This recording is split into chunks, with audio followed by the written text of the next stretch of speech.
عقیدہ شرک والا ہے؟ پہلے مجھے یہ بتاؤ گا کون کون سا عقیدہ توحید والا ہے؟ اور تم بتا دو شرک والا، میں بتا دیتا ہوں۔ اگر قبروں پہ سجدہ کرنا یہ توحید والا عقیدہ ہے، قبروں پہ طواف کرنا یہ توحید والا عقیدہ ہے، ہر سال بزرگوں کا عرس منانا، اس جانتے ہو کیا ہوتا ہے؟ اس ہوتا ہے شادی، یعنی اللہ کے ہر سال شادی کراتے ہیں۔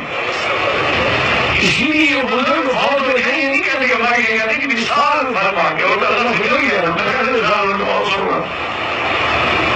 کوئی ایک مصیبت ہو تو میں بتاؤں، وہ غیر اللہ کی نظر یاد کرتے ہیں، دادا سے بچے مانگتے ہیں، شمال کے اندر سے بچے مانگتے ہیں، عبداللہ غازی سے بچے مانگتے ہیں، قبروں میں وہ دروازے لگاتے ہیں جو کعبے میں لگے ہوئے ہیں، جیسے مینا میں اللہ کی قربانی ہے وہ قبر کی قربانی کرتے ہیں۔ کوئی ایک شرک ہے جو میں بتاؤں؟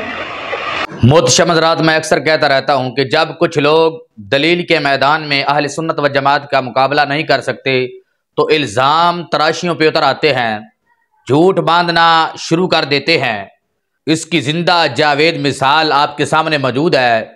مکی اجازی کا کلپ آپ نے سماعت کیا، جس نے اتنے زیادہ الزام اہل سنت و جماعت پہ باندھے ہیں کہ جھوٹ کی تمام حدیں کراس کر گیا ہے۔ کہہ رہا تھا، مکی اجازی سے سوال ہوا کہ اہل سنت و جماعت جو بریلوی حضرات ہیں ان کا کون سا عقیدہ شرکیہ ہے، اس کی نشاندہی کریں، تو آگے سے کہنے لگا کہ اہل سنت و جماعت جو بریلوی حضرات ہیں ان کا کون سا عقیدہ توحید والا ہے، کوئی ان کا کوئی عقیدہ توحید والا ہو تو ہم کہیں۔ یعنی اس کے کہنا کا مقصد تھا کہ ان کے تمام جو عقائد و نظریات ہیں وہ تمام شرکیہ عقائد و نظریات ہیں، نعوذ باللہ من ذالک۔ اور کہہ رہا تھا کہ یہ لوگ قبروں کو سجدہ کرتے ہیں، یہ لوگ قبروں کا طواف کرتے ہیں، یہ عرس، نعوذ باللہ کہہ رہا تھا کہ یہ عرس کا مطلب یہ بیان کرتے ہیں کہ جو ان کا فوت شدہ ولی ہے اس کی اللہ جل جلالہ سے نعوذ باللہ شادی ہوتی ہے۔ محتشم حضرات، کتنا ظلم ہے یہ! خود جب اہل سنت و جماعت کا یہ عقیدہ اور نظریہ نہیں ہے اور اپنی طرف سے ایک نظریہ اور عقیدہ گھڑ کے اللہ جل جلالہ کی شان میں تبرہ کرنا اور اللہ جل جلالہ کی گستاخی کرنا، یہ کتنا بڑا ظلم ہے۔ یہ اللہ جل جلالہ کی خود اپنی طرف سے گستاخی کر رہا ہے اور کہہ رہا تھا یہ غیر اللہ کی نظر و نیاز کرتے ہیں اور یہ داتا سے، شہباز قلندر سے اور عبداللہ شاہ غازی سے نعوذ باللہ یہ اولاد یعنی بچے مانگتے ہیں، یہ قبروں کی قربانی کرتے ہیں۔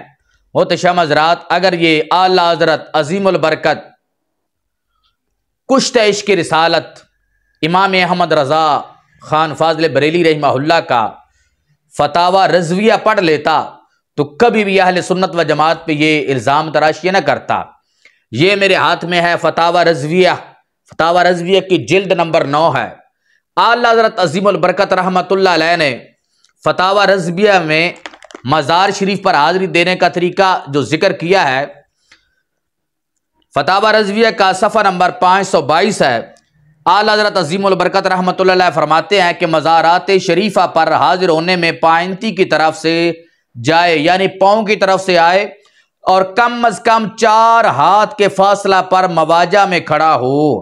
اعلیٰ حضرت عظیم البرکت رحمۃ اللہ علیہ فرماتے ہیں کہ 4 ہاتھ مزار سے دور کھڑے ہونا ہے، اور جو پھر آگے لکھا ہے کہ اصالہ ثواب کرنے کا جو طریقہ ہے، اور اگر کوئی اپنی حاجت ہے تو پھر آگے لکھتے ہیں پھر اپنا جو مطلب جائز شرعی ہو اس کے لیے دعا کرے اور صاحب مزار کی روح کو اللہ عز و جل کی بارگاہ میں اپنا وسیلہ قرار دے۔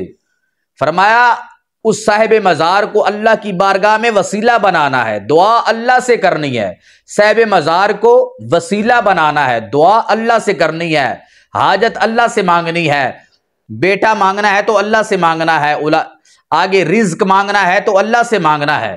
اعلیٰ حضرت عظیم البرکت رحمہ اللہ نے واضح لکھا ہے، اور کہہ رہا تھا کہ یہ ان سے بچے مانگتے ہیں۔